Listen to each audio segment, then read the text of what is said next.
السلام علیکم. کل میں نے ایک چھوٹی سی ویڈیو کی تھی WHO کی رپورٹ کے اوپر.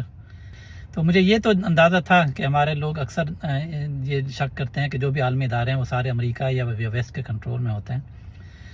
اور وہ پہلا کامنٹ بھی یہی آیا کہ یہ فگر ٹھیک نہیں ہے، کیونکہ کراچی میں بھی لوگوں، پاکستان میں بھی لوگوں کی اموات ہوئی ہیں، تو یہ WHO کی رپورٹ میں کیوں نہیں ہے. تو میں نے ان کو جواب بھی دیا کہ یہ ضروری نہیں ہے کہ وہ جنگ سے ریلیٹڈ ہو.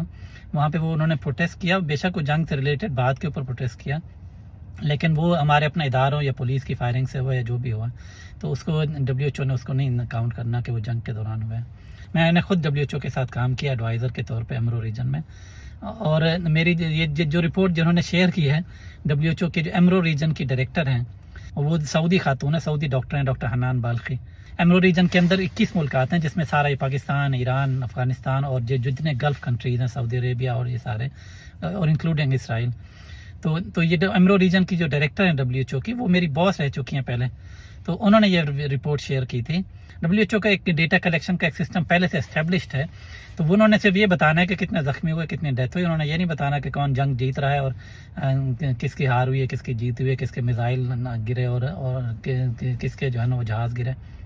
تو بہرحال میں نے سوچا کہ یہ ذرا میں رپورٹ کے بارے میں تھوڑا سا بتا دوں کہ یہ تو سب دیکھ رہے ہیں کہ مہنگائی ہو گئی اور پیٹرول مہنگا ہو گیا، لیکن یہ بھی پتہ ہو کہ کتنا جانی نقصان ابھی تک ہو چکا ہے اور کتنے زخمی ہیں.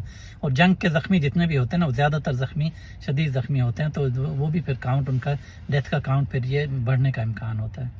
بہرحال اللہ تعالیٰ سب کو محفوظ رکھیں، اپنا خیال رکھیں، اپنے ارد گرد کے لوگوں کا خیال رکھیں. السلام علیکم ورحمۃ اللہ وبرکاتہ.